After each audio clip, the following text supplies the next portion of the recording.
So, in honor of being about halfway through Black History Month, let's talk about HeLa cells.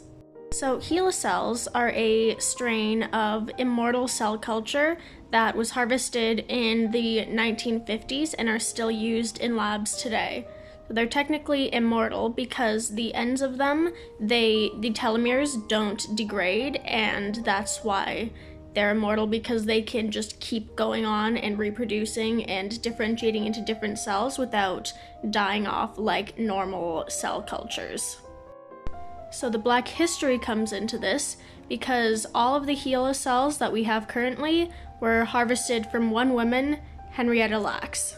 So Henrietta Lacks was an African American woman living in the States in the 50s, and she was admitted into a hospital with some health disorders that TikTok will probably take me down for.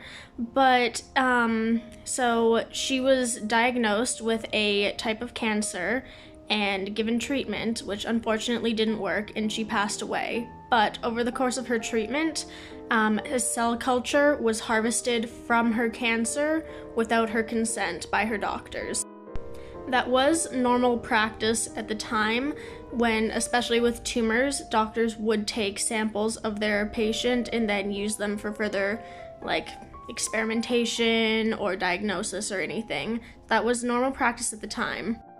But what was interesting about her cells, Henrietta's cells were immortal, and they did a bunch of very scientifically interesting things, which is why they were kept around, and they have been very instrumental in multiple scientific discoveries. So lots of very big scientific advancements, especially concerning cancer, were helped with these HeLa cells. However, they were harvested without her consent, and they were used in all of these studies without her family's knowledge or consent, because she had a husband and 5 kids. And what they were used for were not credited to her and not acknowledged to her family or anything, and I think they were commercialized, and companies made money off of these immortal cell cultures without anything being given to her family.